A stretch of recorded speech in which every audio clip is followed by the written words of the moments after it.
আরেকটা হলো দেহ। রূহ নাই, দেহ আছে, এই দেহের কোনো দাম নাই। তাহলে বোঝা গেল মানুষের শরীরের মধ্যে গুরুত্বপূর্ণ জিনিস যেটা আসল, যেটা এটা হলো রূহ। রূহ আছে তো দাম আছে, রূহ নাই তো তার দাম নাই। তো রূহ যেটা, এই রূহ হলো আসল। মানুষের রূহ যদি সবল হয়ে যায়, রূহ যদি দুর্বল হয়ে যায়, তাহলে তার দাম নাই, তার ইমানের পাওয়ার নাই। আর রূহটা যদি কাবি হয়ে যায়, তার ইমানের পাওয়ার এরকম হয়, মদিনা থেকে ওমর বলে ইয়া আইয়ুহাল জাবাল, হাজার মাইল দূর পারস্য থেকে মদিনার ওমরের আওয়াজ শোনা যায়।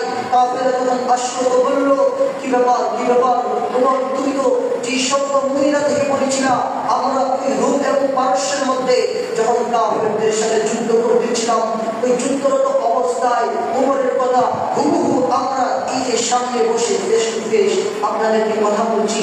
ওই সাহাবায়ে কেরাম বললেন, ও খলিফা, আপনি মদিনা থেকে বলছেন, আল্লাহি, আল্লাহর কসম, আমরা পারস্য থেকে আপনার কথা এরকম ভাবে শুনেছি। এটা হলো রূহানিয়াত, রূহের পাওয়ার। ওনারা রূহকে সবল করেছেন, আমরা রূহকে দুর্বল করতেছি। রূহের খাবার আছে, দেহের খাবার আছে। রূহের খাবারও ভিন্ন, দেহের খাবার ভিন্ন। রূহ হল নূর, রূহ দেখা যায় না, রূহের খাবারও দেখা যায় না। দেহ মাটি, মাটি দেখা যায়, দেহ দেখা যায়, দেহের খাবারও দেখা যায়। দেহের খাবার জমির থেকে উৎপন্ন হয়, দেহের খাবার আপনার ঘটনা ঘটনা এগুলো খেলে দেহ সবল হয়। রূহের খাবার নামাজ, রূহের খাবার রোজা, রূহের খাবার আল্লাহ পাকের জিকির, রূহের খাবার কোরআনে কারীমের তেলাওয়াত। রূহ যখন দেখা যায় না, রূহের খাবার দেখা যায় না। যখন মানুষ তার রূহকে সবল করতে যাবে, যত সে আল্লাহ পাকের ইবাদত করবে, তার রূহকে আল্লাহ পাক তত বেশি সবল বানাবে। এজন্য রূহকে সবল করতে হবে। রূহকে দুর্বল, যার রূহ দুর্বল হয়ে গিয়েছে, তার জীবনের কোনো দাম নাই। এই গুনাহ করার দ্বারা রূহ দুর্বল হয়ে যায়, রূহ সবল হয় না। ইবাদত করার দ্বারা রূহ দুর্বল হয়ে যায়, সবল হয়ে যায়। এই জন্য আল্লাহ রাসূল হাদিসে পাকে বলেন, قال النبي صلى الله عليه وسلم إن في الجسد مضغة إذا صلحت صلح الجسد كله وإذا فسدت فسد الجسد كله ألا وهي القلب। সরকার দয়াল মুহাম্মদ রাসূলুল্লাহ বলেন, দুনিয়ার মানুষের শোনো, আমার উম্মতের শোনো, ইন্না ফিল জাসাদি মুদগা, নিশ্চয়ই মানুষের শরীরের মধ্যে একটা গোশতের টুকরা আছে। ইদা সালাহাত সালাহাল জাসাদু কুল্লুহু, যদি ওই গোশতের টুকরাটা পাক হয়ে যায়, জাসাদু কুল্লু, সমস্ত শরীর পাক হয়ে যায়। আর ওই গোশতের টুকরাটা ইদা ফাসাদাত ফাসাদাল জাসাদু কুল্লুহু, সরকার বলেন এই গোশতের টুকরা যদি নাপাক হয়ে যায়, তাহলে তার সমস্ত শরীর নাপাক হয়ে যায়। আল্লাহ রাসূল বলেন, আল্লাহ থামতাম, জানতো এই গোশতের টুকরাটা কি? আল্লাহ রাসূল আলা ওয়াহিয়াল কলব, এই গোশতের টুকরাটা হলো কলব। মানুষের কলব যদি নাপাক হয়ে যায়, তার সমস্ত শরীর নাপাক হয়ে যায়।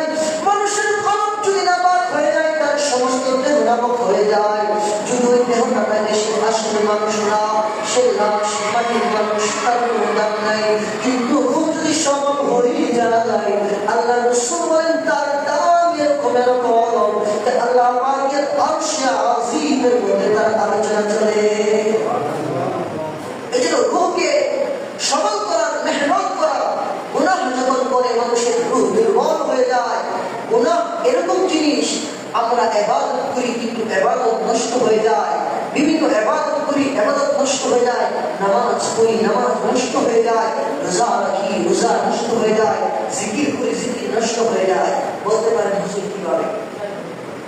নামাজ পড়ছে, রাসূল নামাজ পড়ছে, নামাজ পড়ে মসজিদ থেকে বের হয়েছে, দোকানে চা দোকানে বসে তো মসজিদ বসছে, মানুষের গীবত শুরু করছে। চার দোকানে বসছে তো মানুষের গীবত, এত গীবত শুরু করছে, সবাই খারাপ, উনি একা ভালো। এই যে নামাজ পড়েছে, এই গীবতের কারণে তার নামাজ শেষ হয়ে গেছে, নামাজ নষ্ট হয়ে গেছে। ইবাদত করছে, রোজা রাখছে, আবার গুনাহ করছে, চোখ দিয়া বেগানা নারীকে দেখছে, তার রোজা নষ্ট হয়ে গিয়েছে, তার ইবাদত নষ্ট হয়ে গিয়েছে, তার জিকির নষ্ট হয়ে গিয়েছে, ইবাদত নষ্ট হয়ে যায়। এটাই আল্লাহ পাকের আউলিয়া যারা এবং সাধারণ মানুষ যারা, তাদের মধ্যে পার্থক্য। আল্লাহ পাকের আউলিয়া যারা হন তারা গুনাহ করে না। আমরা গুনাহ করি, ইবাদত করি ঠিক আছে, আবার গুনাহ হয়, এজন্য ইবাদতের স্বাদ আমার ভিতরে আসে না। নামাজ পড়ি, বেগানা নারীর দিকে আমার চোখ যায়, নামাজ পড়ি, গান আমার কানে, গানের আওয়াজ আসে, গান শুনি, নামাজ পড়ি আমি সুদ খাই, নামাজ পড়ি আমি ঘুষ খাই, ইবাদত হয় কিন্তু গুনাহ বেশি হয়। এই জন্য এই ইবাদত নূর হয় না, ইবাদতের মজা আমার দিকে লাগে। এটা বোঝানোর জন্য একটা উদাহরণ করছি। টাঙ্কির মধ্যে পানি সারাটা টাঙ্কি ভরবে, সারাটা টাঙ্কি ভরবে, কলস করে। এই কলসের মধ্যে ট্যাপের মধ্যে কলস রাখলো, ট্যাপ সারালো। তো কলসের নিচ দিয়া ছিদ্র, টাঙ্কির নিচ দিয়া ঢাকনা খোলা, আর এই টাঙ্কির মধ্যে পানি থাকবে, সব পানি পড়ে যাবে। কিন্তু যদি নিচে ঢাকা থাকে তাহলে পানি এক ফোঁটা করে যদি পড়ে, এটা এক ফোঁটা পড়তে পড়তে একদিন টাঙ্কি পড়ে যাবে। মানুষের জীবনে ইবাদতের এরকম, যখন তার জিন্দেগির মধ্যে গুনাহ একটা টাঙ্কির মতো তার জীবন, যখন এই গুনাহ নামে ছিদ্র তার জিন্দেগির মধ্যে এসে যায়, গুনাহ করে তার ইবাদত এই ছিদ্র দ্বারা শর্ট করে যায়, গুনাহ নাই তার ইবাদতটা আটকা থাকে, তখন এই ইবাদত নূর হয়। এই জন্য জিন্দেগিকে গুনাহ মুক্ত করা, এই জন্য আল্লাহ রাসূল বলেছেন জীবনকে গুনাহ মুক্ত করো। মানুষ যখন গুনাহ করে আল্লাহ পাক কোরআনে বলেন